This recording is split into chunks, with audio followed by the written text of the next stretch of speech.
주의 말씀을 봉독하겠습니다. 서로 돌아보아 사랑과 선행을 격려하며 모이기를 패하는 어떤 사람들의 습관과 같이 하지 말고 오직 권하여 그날이 가까움을 볼수록 더욱 그리하자. 아멘. 우리는 지난 시간에 철로 역정에 있어서 크리스찬이 사자들의 그 시험을 이기고 그 사자 사이를 뚫고 아름다운 집에까지 들어가게 된 장면을 살펴보았습니다. 그는 그 집에서 신중, 분별, 경건, 자애라고 하는 4명의 자매들의 환대를 받으면서 쉼과 회복을 누리게 되죠. 여러분, 지난주에는 그래서 이 환대에 대해서 함께 나누었었는데 어떻게 한 주간 동안 이 환대를 좀 실천하고 낯선 사람들에게 인사하고 좀 어떻게 노력을 해보셨습니까? 네, 옆에 있는 분들 다시 한번 보시면서 환대하는 마음으로 이렇게 인사합시다. 주님의 평화가 가정과 삶에 넘치시기를 바랍니다.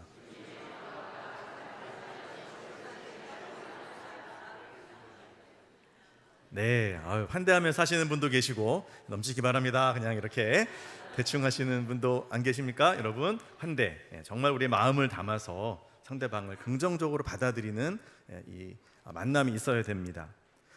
크리스찬을 환대했던 아름다운 집, 이 아름다운 집은 다름 아닌 교회를 상징한다라고 말씀을 드렸죠. 오늘은 이 일들을 담당했던 4명의 자매들에 대해서 함께 살펴보려고 하는데요.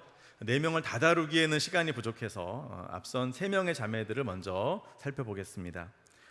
크리스찬을 환대했던 이 자매들의 이름, 그 이름들이 말해주는 교회 공동체 안에서의 특징들이 있거든요. 이것을 하나하나 살펴보도록 하겠습니다. 자, 아름다운 교회의 특징 첫 번째는 신중함입니다. 자, 크리스찬을 맞으러 제일 먼저 나왔던 자매가 신중이라는 자매였어요. 자, 이름이 신중입니다. 자, 얼굴이 좀 신중하게 생겼습니까? 네.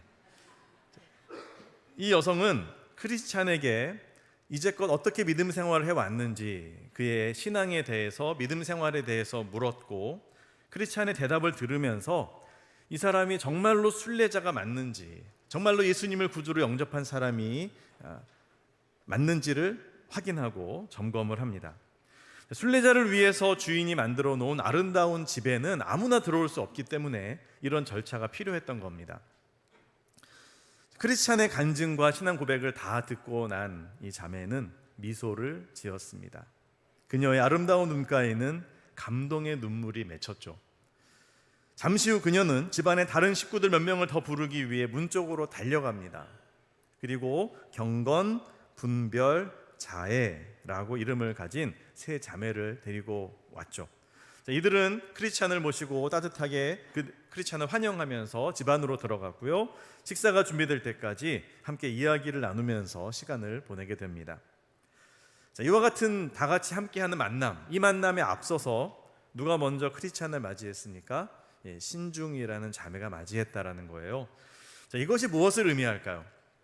교회 공동체 안에서의 이 신중의 모습.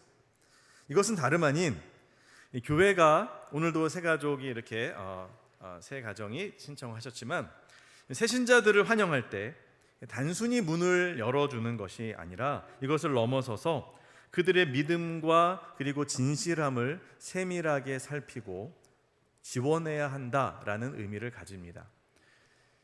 실제로 교회는 역사 전통 속에서 특별히 세례를 베풀 때 아무에게나 원한다고 그냥 세례를 베풀지 않았습니다.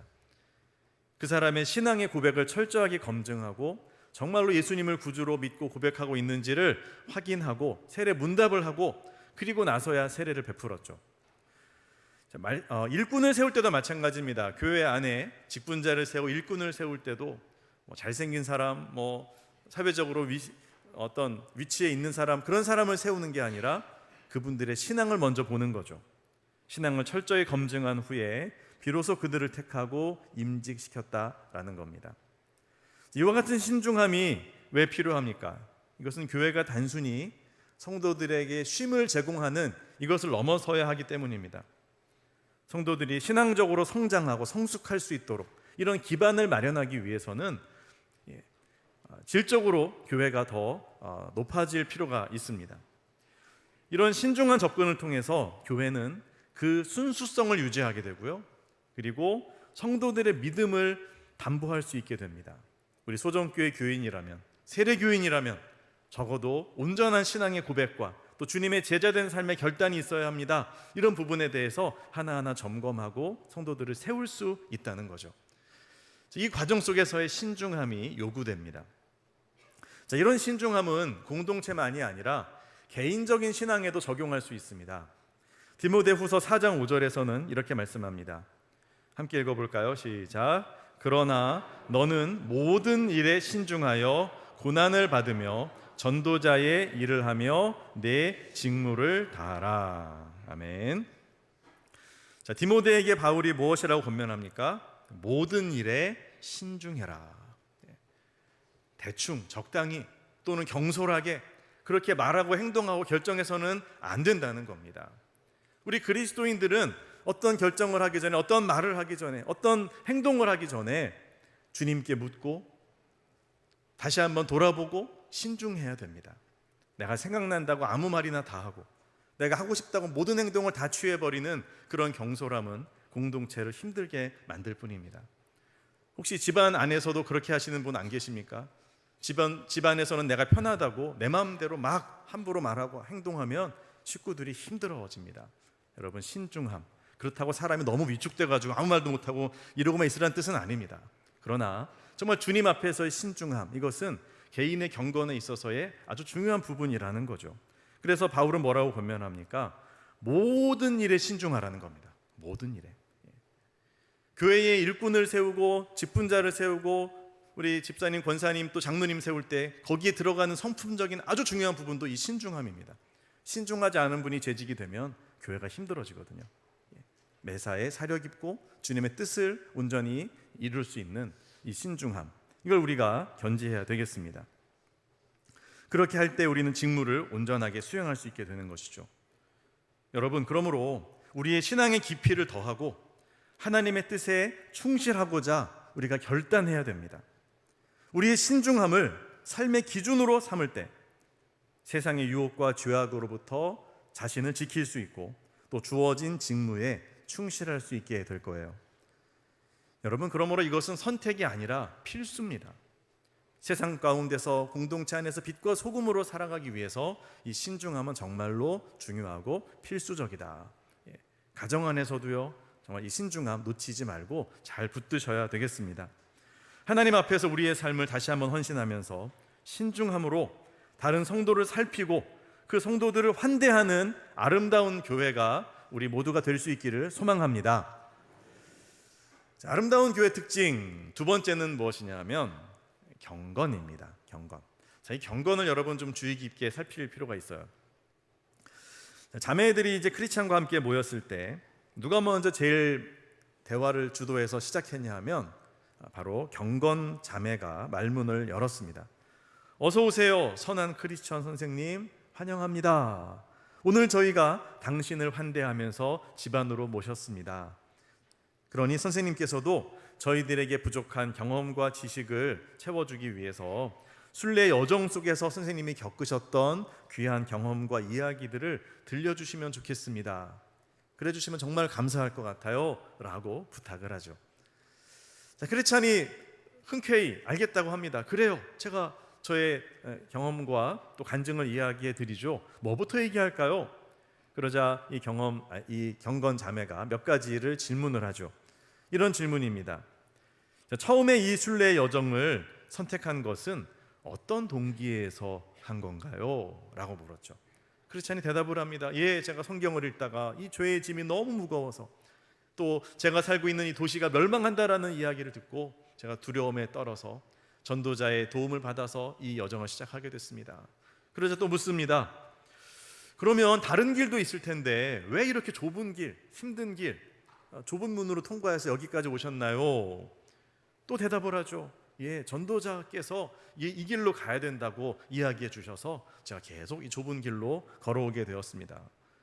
그래요? 그러면 오시는 이 과정 속에서는 무엇을 경험하셨나요?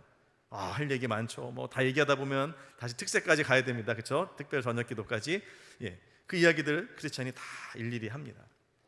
그 하이라이트는 뭐였겠어요? 그렇죠? 십자가 언덕에서 저의 등에 이 무거운 죄의 짐이 벗어지고 자유함과 기쁨을 누렸습니다. 그 감격은 말로 표현할 수 없습니다 하면서 자신의 그 은혜들을, 받은 은혜들을 다 나눕니다.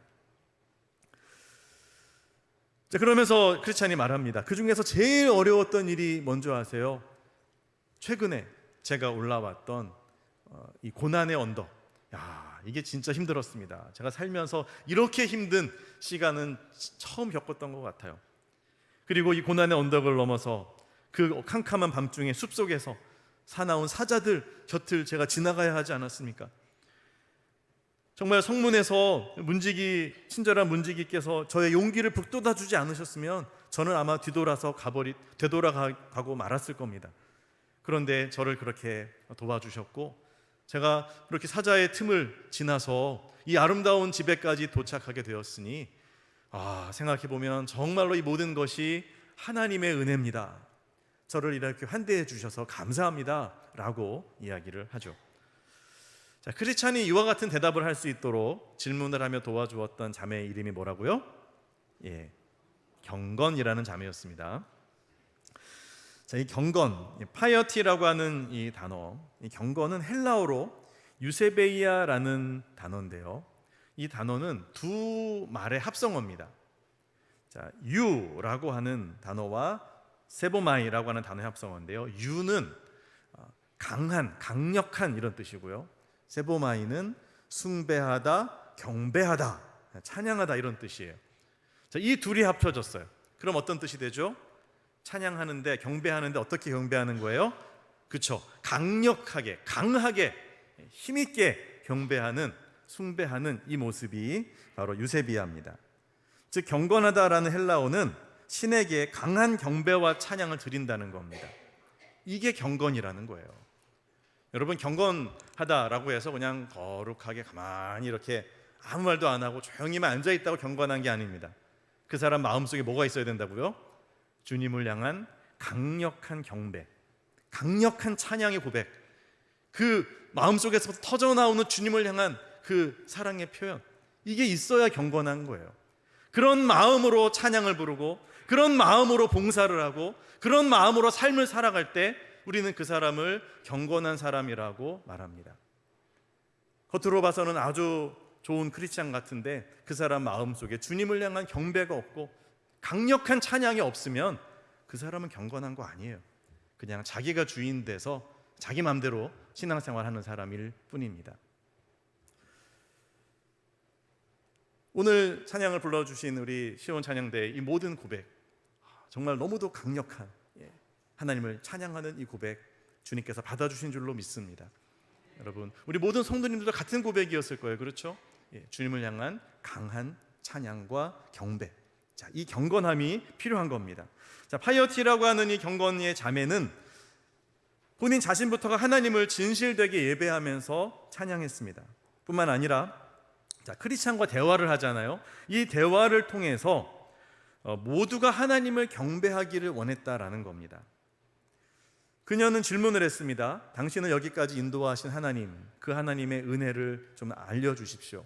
이 질문을 통해서 크리스찬이 간증을 말할 수 있도록 기회를 주었고요. 그리고 크리스찬과 함께 하신 하나님을 발견하기 위해서 그의 말에 집중하고 경청했습니다. 여러분, 다른 성도가 본인의 하나님을 향한 고백과 또 체험들을 이야기할 때 여러분 집중하셔야 됩니다. 경청해야 됩니다. 무엇을 위해서요? 하나님이 저분의 삶에서 무엇을 일하셨나? 그 하나님은 어떤 분인가? 이렇게 우리가 집중하면서 그 하나님을 함께 경배하고 강력하게 찬양하기 위해서 대화해야 한다라는 것이죠. 이와 같은 태도는 크리스찬과 함께 하신 하나님을 발견하고 그 은혜를 함께 나누고 싶어 했다라는 것을 보여줍니다. 그녀는 크리스찬과의 이야기를 통해서 하나님의 섭리와 사랑을 더 깊이 이해하고 싶어 했던 거죠. 이것은 교회 공동체 안에서 우리가 서로의 신앙의 경험을 공유함으로써, 우리가 모여서 무슨 얘기합니까? 부동산이 어떻게 됐고 정치가 어떻고 이런 얘기가 아니라 우리가 먼저 해야 되는 얘기는 뭐예요?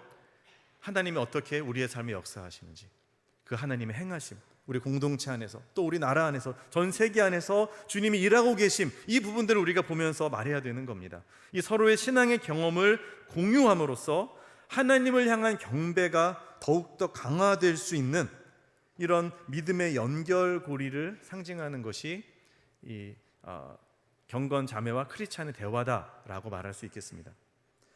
이런 자매의 대화 방식은 크리스찬에게 큰 변화를 가져왔습니다. 크리스찬이 간증을 위해서 생각을 했겠죠. 어떻게 시작했습니까? 생각해 봐야 될 거 아니에요. 맞아, 내가 어떻게 믿음 생활을 시작했지? 내가 전에는 진짜 하나님도 몰랐고 믿음도 없었는데 이랬던 내가 성경을 읽게 되고 그리고 예수님을 믿게 되고 이 순례자의 길을 시작하게 되었네. 여기까지 오는 동안 수많은 어려움들이 있었는데 그때마다 하나님이 여러 사람들을 통해서 나를 도와주셔서 결국 이 자리까지 올 수 있었네. 이 모든 것이 깨달아지는 겁니다. 대화 속에서. 그래서 마지막 그의 고백이 뭐예요? 이 모든 것이 하나님의 은혜입니다. 여러분이 오늘 이 자리까지 오게 된 것 하나님의 은혜인 줄 믿으시기를 바랍니다. 이 믿음의 고백에 이르게 되었다는 것이죠. 이것은 경건이 무엇을 지향하는지를 우리에게 보여줍니다. 경건은 단순히 나 혼자만 믿음 생활 잘하고 나 혼자 기도하고 조용히 사라지고, 여러분, 이것은 경건의 한 부분에 불과합니다. 진짜 경건은요, 나만이 아니라 다른 사람 안에서 역사하시는 하나님의 영광을 함께 보고자 하는 겁니다. 함께 찬양하고 또 서로 성도의 교제를 통해서 서로의 삶에 역사하신, 각자의 삶에 역사하신 하나님의 이야기를 듣고 그분을 높이고 함께 찬양하고, 이게 경건이거든요. 교회는 이것을 위해서 어떻게 해야 됩니까? 서로 돌아보아야 합니다. 우리가 읽은 본문에서 뭐라고 말씀하세요? 서로 돌아보아 사랑과 선행을 격려하며. 모이기에 힘쓰라 그러잖아요. 어떤 사람들 자꾸 모이지 말재요. 바빠 죽겠는데 뭘 모여, 그냥 일주일에 한 번만 모이고, 그것도 힘들어, 온라인으로 해. 그냥 이렇게 모이기를 패하는 사람들처럼 하지 말고 그날이 가까움을 볼수록 더욱 그리하자. 그날은 어떤 날입니까? 예수님의 재림의 날, 또는 내가 이 땅을 떠나는 날입니다. 내가 나이가 들어간다고 느껴지고 살 날이 얼마 안 남았다. 이것이 깨달아지면 깨달아질수록 뭐에 힘써야 됩니까? 여러분, 모이기에 힘써야 할 줄로 믿습니다. 자꾸 모여야, 그래서 서로 소통하고 교제하면서 주님을 높여야, 그래야 우리의 신앙이 다듬어지고 성장할 수 있거든요. 혼자서만 기도한다고 신앙 성장이 다 되는 게 아닙니다. 그럴 거면 주님이 우리를 교회로 부르지도 않으셨어요. 우리가 함께 하면서 좋으나 싫으나 함께 부대끼면서 그러면서 성장하고 성숙해 가는 것입니다. 이게 싫으면, 그래서 그냥 온라인 예배만 드리면 그분의 신앙은 어느 한계에서 그 이상 자라지 못하는 것을 보게 될 겁니다. 함께 모여서 다른 성도의 삶의 이야기, 믿음의 이야기를 경청하고 함께 주님의 위대함을 찬양하는 것, 이와 같은 이 경건의 교제야말로 교회 공동체의 핵심 요소라고 할 수 있겠습니다. 경건한 교제는 개인의 예배를 넘어서 공동체 안에서 서로의 경험을 나누며 서로의 신앙이 함께 성장하도록 돕는 것이죠. 교회는 바로 이러한 경건함을 통해서 새가족을, 새신자를 환대하고요, 또 다른 성도들이 서로를 도우면서 함께 자라가고 성장해서 주님의 은혜와 임재를 누리게 되는 겁니다. 그 아름다운 교회가, 그 아름다운 공동체가 바로 우리 소정교회가 되기를 축복합니다. 마지막 세 번째로 아름다운 교회의 특징은요, 분별입니다. 분별. 경건 자매의 질문이 끝나자 그 다음으로 분별, 디스크립션이라는 이 자매가 질문을 시작합니다. 그녀의 물음은 조금 달랐어요. 이 크리스찬의 제자됨, 또 그의 믿음에 초점을 맞추고 질문을 하는데요, 이런 질문입니다. 크리스찬 씨, 떠나오신 고향이 이따금씩 생각나지 않으세요? 그곳에서 좋아했던 것들, 또 친밀한 관계를 맺었던 사람들에 대한 미련이 남아있지 않으세요? 라는 질문입니다. 여러분 중에 혹시 예전에 많은 술 친구가 있었는데 내가 예수님을 믿고 다 이것을 술을 끊고 그리고 믿음 생활을 시작한 그런 성도님이 계신다면 이 질문이 딱 와닿을 수도 있겠습니다. 옛날에 그 술 친구들과 함께 부어라 마셔라 했던 그 시절이 그립지 않으세요? 이런 질문이죠. 네. 생각 안 나세요? 네. 또 그런 생각들이 마음에 혼란을 가져다 주었다면 지금은 어떻습니까? 지금도 그 생각 때문에 힘들고 흔들립니까? 라는 이런 질문입니다. 크리스찬이 대답합니다. 가끔 생각날 때가 있었죠. 고향 친구들 많이 그립고 보고 싶었죠. 그런데 제가 그때를 생각해 보면서 오히려 나의 믿음이 더 굳건해졌습니다. 왜냐하면 그렇게 친구들과 어울렸던 그때가 좋기는 했지만, 그러나 그것은 그때뿐이고 진정한 행복과 기쁨이 아니었다는 것을 이 믿음의 여정을 걸어가면서 더 느끼게 되었기 때문입니다. 오직 주님 안에서만 나는 진정한 기쁨과 감사를 누리게 됩니다. 그러면서 이제는 흔들리지 않게 되었다라고 이야기합니다. 자, 그러자 이 분별 아가씨가 계속해서 묻습니다. 당신은 힘들게 했던 여러 가지 일들, 그런 사건들, 이런 부분들을 이제 예수님을 믿고 나서는 어떤 식으로 극복을 하십니까? 계속 그것 때문에 넘어지십니까? 아니면 거기에서 승리하십니까? 라고 묻죠. 그러자 크리스찬이 대답합니다. 예, 제가요 예수님의 십자가를 바라보았을 때 그때 놀라운 경험을 했습니다. 십자가로부터 밀려오는 놀라운 기쁨과 해방감, 이것이 저로 하여금 이 모든 괴로움을 견디고 이길 수 있도록 저에게 힘을 주었습니다 라고 대답을 했습니다. 이제 분별 씨가 마지막 질문을 합니다. 정말 중요한 질문이죠. 당신은 무엇 때문에 시온산에 가고자 합니까? 무엇 때문에 이 고생을 하면서 믿음의 길을 걸어갑니까? 왜 꼭 거기 가야 됩니까? 라고 묻습니다. 그러자 크리스찬이 대답합니다. 시온산에 가면 십자가에 못 박혀 돌아가신 분, 우리 구주 예수 그리스도께서 살아계신 것을 직접 뵙게 될 것이기 때문입니다. 죽음이 존재하지 않는 그곳에서 성도들과 함께 영원히 거룩하시도다 주님을 찬송하며 살게 될 것을 저는 믿습니다 라고 본인의 신앙을 확실하게 고백을 했습니다. 자, 이 분별, 디스크립션, 이 자매의 이런 질문들은 크리스찬에게 어떤 영향을 주었을까요? 그가 이제껏 걸어왔던 이 순례의 길, 순례자의 삶이 맹목적이 아니었다, 이런 사실을 깨닫게 만들었을 겁니다.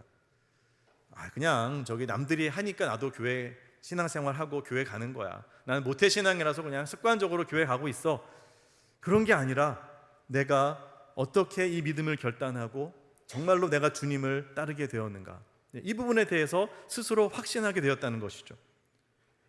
자, 그리고 또 마지막 나의 목적지가 무엇인지를 분명하게 고백했잖아요. 나는 시온산에 들어갈 거야. 나는 하나님께서 영광스러운 천국이 내가 마지막 도달해야 될 나의 인생의 마지막 지점이야. 자, 이 고백을 하게 되면서 그는 이 신앙생활을 어떻게 해야 할지, 제자의 길을 걷기 위해서 무엇이 옳고 무엇이 그른지를 분별할 수 있는 능력을 얻게 되는 겁니다. 자, 우리의 신앙생활에서 이와 같은 영적인 분별력을 가지는 것은 무척이나 중요하다고 할 수 있겠습니다. 신앙생활을 열심히 해야죠. 열심히 하는 거 필요합니다. 그런데 분별 없이 열심히만 하면 이것이 오히려 어려울 수 있어요. 열심히만 하는데 뭐가 옳은지 진리가 뭔지도 잘 몰라요. 뭐 성경도 모르고 말씀도 몰라요. 그냥 무조건 열심히 마음에 감동이 오는 대로 이렇게만 하다 보면 잘못하면 이단에 빠질 수도 있고, 또 좌충우돌을 하고 하나님의 뜻과 반대되는 방향으로 달려갈 수도 있습니다. 그러면서도 속으로는 생각하죠. 난 열심히 했는데, 난 최선을 다했는데 나한테 왜 그러세요 하나님, 이러는 거죠.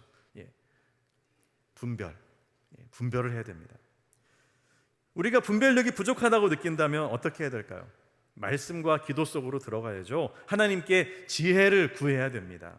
야고보서 1장 5절입니다. 너희 중에 누구든지 지혜가 부족하거든 모든 사람에게 후히 주시고 꾸짖지 아니하시는 하나님께 구하라. 그리하면 주시리라. 아멘. 자, 여러분의 기도의 제목 속에 이 지혜에 대한 기도의 제목 꼭 있기를 바랍니다.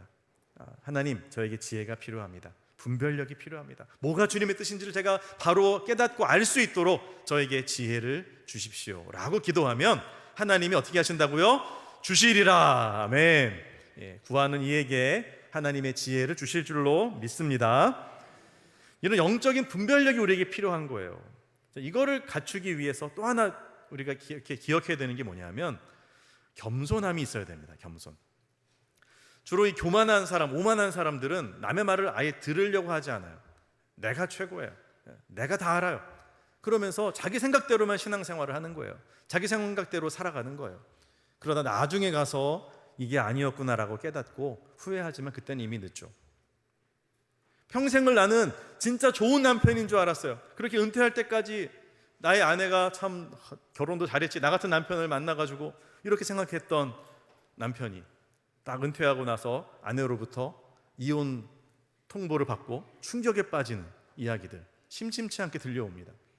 뭐가 문제예요? 아내의 이야기에 귀를 기울이지 않은 거죠. 아내가 어떤 생각을 하고 있고 어떤 마음인지 잘 모르고 내 입장에서 나는 잘하고 있고 아내는 결혼 잘한 거야 이렇게만 생각하고 살다가 나중에 뒤통수를 맞는 일들이 있습니다. 어느 목사님이 그렇게 은퇴하시고 나서 사모님한테 이혼 통보를 받아가지고 막 진짜 멘붕에 빠지셨어요. 네. 그분이 이 결혼 생활에 대한 이 강의를 하려고 방송에 나오셨다가 별로 말도 못하시고 말씀도 못하시고 제가 이렇습니다 하고 자기 고백하고 들어가시더라고요.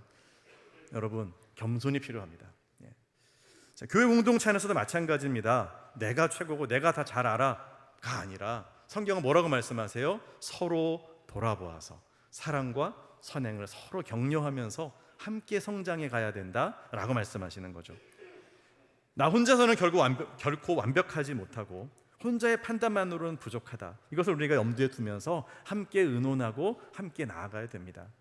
우리 자녀들이 장성했다면요, 우리 부모님 여러분, 자녀들에게도 의견을 물어보시고 또 그들의 의견을 존중해 주시기를 바랍니다. 80대, 90대 되신 어르신들께서 자녀들을 계속 어린아이 취급하고 무시하면 그분들의 경솔한 판단으로 다 망할 수 있어요.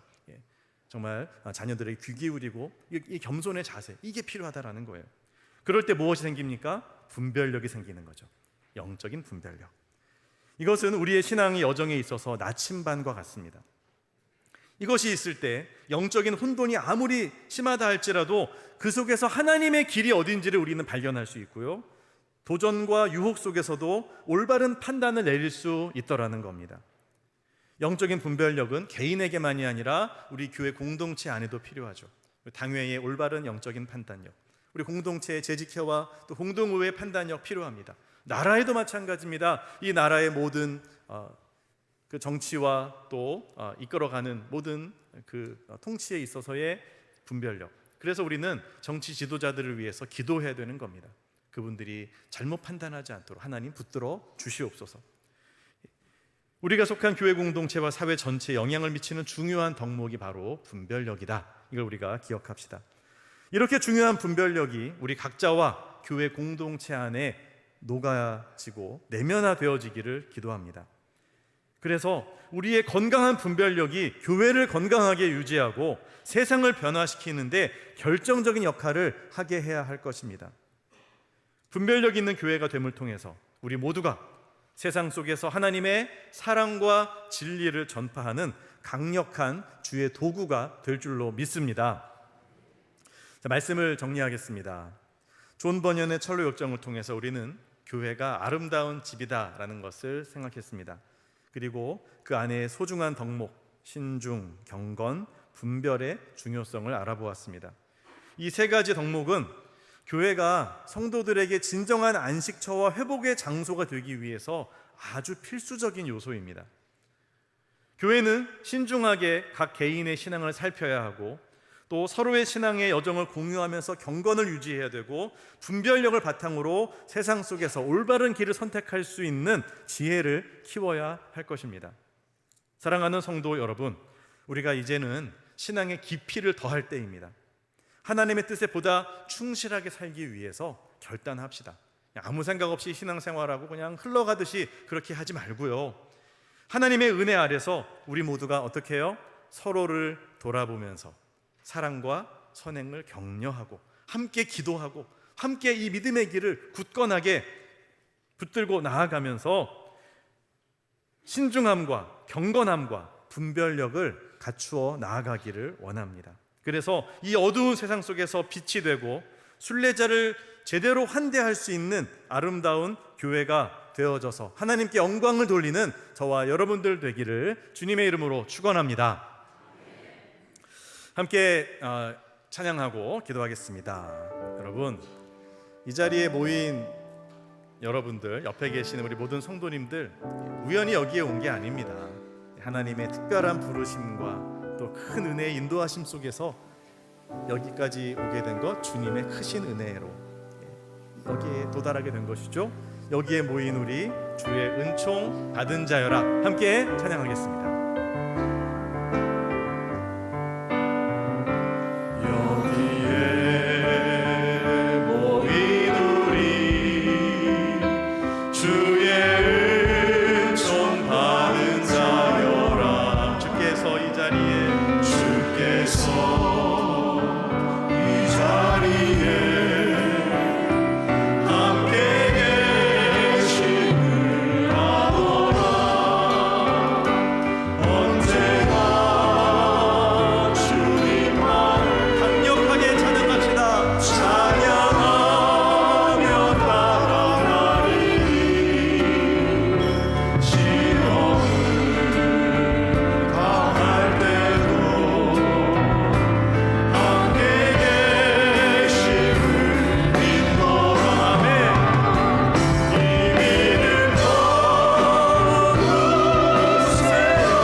우리를 가정으로, 교회 공동체로 불러주신 주님, 여기까지 이르게 된 이 모든 것 가운데 하나님의 은혜가 차고 넘침을 우리가 기억하면서 서로의 믿음을 듣기 원하고 서로의 삶에 역사하신 하나님의 그 행하심을 우리가 귀 기울여 경청하면서 함께 주님을 높이는 아름다운 공동체 이루게 하여 주시옵소서.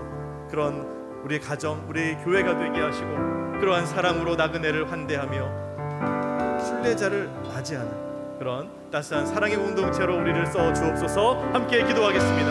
하나님 아버지, 여기에 오게 된 것 어느 한 사람도 우연히 적당히가 아니라 하나님의 특별하신 부르심과 은혜 속에서 여기에 이르게 된 것을 믿나이다. 하나님, 그 사랑의 고백들이 우리가 모일 때마다 서로에게 나누어지고 고백되어지게 하여 주시옵소서. 주님, 불평과 원망과 또한 시기와 질투가 아니라 하나님이 어떻게 일하셨는지에 대한 고백과 강력한 찬양의 고백이 우리 각자의 입술에서 선포되어지게 하여 주시옵소서. 진정한 경건으로 또한 그 분별로 주여 우리가 신중한 삶을 살아가며 결단할 수 있도록 인도하여 주시기를 간절히 소망합니다. 그래서 주님이 일하시는 이 귀한 아름다운 가정을 이루며 또 공동체를 이루며 주님의 뜻을 높이고 순례자를 환대하며 그들을 주님의 품으로 안길 수 있는 진정한 따스한 교회의 사랑이 넘치는 그리스도의 공동체에 우리의 가정 될 수 있도록 하나님 함께하여 주시옵소서.